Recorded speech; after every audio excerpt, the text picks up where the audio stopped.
మా కుటుంబాన్ని ఇబ్బంది పెట్టారు. మీ చేత అయితే ఏం చెప్పాలి? మీడియాకి మేము చెప్పింది రావట్లేదు సార్. దానికి మీరు ఏది సృష్టించుకొని ఏదేదో ఒకటికొకటి ఏదో మీరు చూపిస్తున్నారు. అలాంటప్పుడు మేము ఏం మాట్లాడాలి? మేము ఒకటి మాట్లాడితే మేము మాట్లాడింది స్పష్టంగా అది వస్తే కదా సార్ మా బాధ తీరేది. మీరు ఏం జరిగిందని చెప్పాలంటే చెప్పండి. ఏం మా పాప సోమవారం పొద్దున 8 గంటలకు కాలేజ్ కని బయలుదేరింటే పాప వచ్చేసి కాలేజ్కి ఇంకా రాలేదని మా ఆయనకి మెసేజ్ పెట్టి కాల్ చేశారు. పాప ఇంటికి కాలేజ్కి వెళ్ళలేదంట. మా ఆయన ఫోన్ చేస్తే నేను ఇక్కడికి వచ్చాను. మా సొంతూరు హనుమన్గుత్తి, ఎరుగుంట్ల మండలం హనుమన్గుత్తి. ఇక్కడికి చిన్న పొదుపు మీటింగ్గా నేను ఇక్కడికి వచ్చాను. ఫోన్ చేసిన వెంటనే మా బావ కొడుకైన సురేంద్రను బైక్లో తీసుకొని వెంటనే బస్సుకి అయితే లేట్ అవుతుందని బైక్లో తీసుకొని వెళ్ళి కాలేజ్ దగ్గర విచారించుకుంటే పాప రావలేదమ్మా పొద్దున్న నుంచి కాలేజ్ కంటే. ఫ్రెండ్స్ను విచారించుకుంటే మాతో గండికోటకు పోతానని చెప్పిందన్నారు. ఆత్రంగా మా పాప కనిపించలేదని టెన్షన్లో మేము చేసిన మిస్టేక్ ఏంటంటే బాబును ఒక్కడిని పంపించడం. మా పాప కనిపించలేదన్న ఆత్రంతో ఆ అబ్బాయి ఏం జరిగిందో అని వెళ్ళింటే నా కొడుకే నా కూతుర్ని చంపినా అని ఎంత నిర్దాక్షిణ్యంగా చెప్తారు సార్. అన్న చెల్లెని చంపుతాడా? ఎంత పరువు ప్రతిష్ట కోసము అయితే 4 ఏట్లు వేసుకుంటాం తల్లిదండ్రులుగా కాదనట్లేదు. చంపేంత క్రూరత్వంగా దిగజారలేదు సార్. ఇంకా అది సొంత అన్న. పాప బట్టలు తీస్తాడా? అన్నగారు బట్టలు తీస్తారా? గొంతు బీసికి చంపేసినారా? అదే మీకు వచ్చిందా రిపోర్ట్స్లో? ఒప్పుకుంటా. పాప ఒంటి మీద కాళ్ళు గాయాలు ఇవన్నీ పోస్ట్ మార్టం వచ్చిన తర్వాత కదా మీరు మాట్లాడాలా. రేపు జరగలేదు మేము కూడా ఒప్పుకుంటాము. మరి గాయాలు ఎట్టొచ్చే పిల్ల మీద? ఆ గాయాల కల కారణాలు చెప్పండి. మరి డ్రెస్సు లేకుండా లగ్నంగా ఎట్లా పడింది? మీకు తోడుగుట్టిన వాళ్ళు లేరా? మీకు తోడుగుట్టిన వాళ్ళు తల్లిదండ్రులు అమ్మగారు లేరా? మీరు కోపం చేసుకోరా చెల్లెళ్ళ మీద? ఏదన్నా చిన్న మిస్టేక్ మీ చెల్లెళ్ళు చేస్తే ఇంత దారుణంగా బట్టలు తీసి మరీ చంపుతారా? చెప్పండి. మేము అలాగే చేసుకుంటాము, మా ఇళ్ళలో ఇట్లా పద్ధతి ఉంది కాబట్టి మీరు కూడా అట్నే చేసినామని మాట్లాడతారా? మాట్లాడండి. కానీ దేవుడు అనేవాడు ఒకడు ఉంటాడు. నిజాలు తెలుస్తాయి. నా కూతురు ఎంత దుర్మార్గం, ఎంత దయనీయ పరిస్థితుల్లో చూసుకున్నామో మాకు తెలుసు. అలాంటి పరిస్థితే మేమే మాటలు పడుతున్నాం.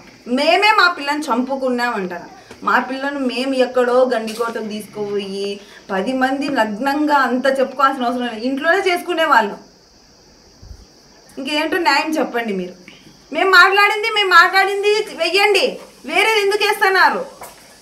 మా బాధ చెప్పుకునేది మాకు న్యాయం జరగడం కోసమే కదా మేము మీకు చెప్పుకునేది. మరి న్యాయం జరగకపోగా మేమే దోషులమా? అన్నానా? చెల్లెళ్ళు ఎంక్వైరీ కోసం వెళ్ళి చూసుకునేందుకు అన్న చెల్లెల్ని చంపుతాడా? ఏ ప్రూఫ్స్తో మీరు చంపినారని నిరూపించండి. మాకు ఎవరి మీద అనుమానమో మేము చెప్పాం. మీరు వాళ్ళను కేసు పెట్టి లోపల పెట్టారు. మీరే న్యాయం చేయండి. నేనేం కోరడం లేదు.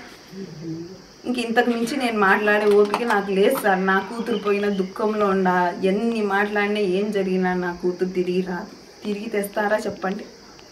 మరి నేను ఏం కోరాలి? మేము మా పాపను పోగొట్టుకొని మేము ఒక సిఐ ఒక ఎస్ఐని ఎంతముడి పెట్టుకొని తెల్లవార్డులు ఉండి గండికోటలో మొత్తం అన్నీ చూసి వాళ్ళ వెనకముండి సీసీ ఫుటేజులు మొత్తం A to Z అన్నీ చూసుకొని వాళ్ళ వెనకముడి ఉంటే ఇప్పుడు నేను మా సురేంద్ర మేము చేసినామని మా మీద నిందలు వేస్తున్నారు. అనవసరమైన ప్రెస్ అనవసరమైన టీవీలలో ఎక్కువ చేస్తున్నారు సార్.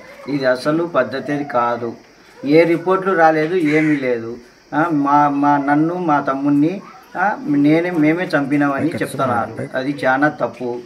నేను యాడికి పోవాలనే పోతా, డిఐజీ కాడికి అయినా పోతా, ఎస్పీ కాడికైనా పోతా, వాటం బట్టే కన్నా చంద్రబాబు నాయుడు సార్ కాడికైనా పోతా న్యాయం కోసం.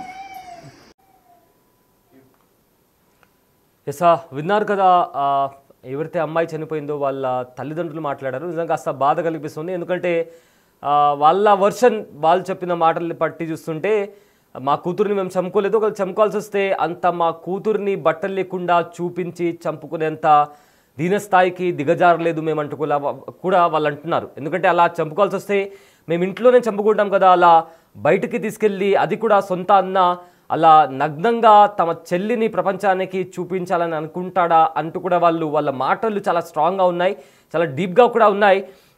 మీకు అంటూ కూడా వాళ్ళు మాట్లాడుతున్నారు. వాళ్ళ తరపు నుంచి వాళ్ళు చెప్పేది ఏంటంటే నా కొడుకు అలాంటి చేయడు, అంత దిగజారలేదు మేమంటూ కూడా విద్యార్థి ఎవరైతే చనిపోయిందో వాళ్ళ తల్లిదండ్రులు మాట్లాడుతున్నారు. అండ్ ఆల్సో వాళ్ళ అన్న కూడా మాట్లాడుతూ నాకు ఇంకొక చెల్లుంది, సొంత చెల్లి ఉంది, అయితే ఆ అమ్మాయి కూడా ప్రేమించి పెళ్లి చేసుకుంది, ఇప్పుడు ఆ అమ్మాయి కూడా వాళ్ళ పిల్లలు కూడా ఇక్కడే ఉంటున్నారు, తనని కూడా నేను బాగా చూసుకుంటున్నాను, బాగా పరుగుల కుటుంబం మాది అంటూ కూడా వాళ్ళ తరపున వాళ్ళ వర్షన్ చెప్తున్నారు.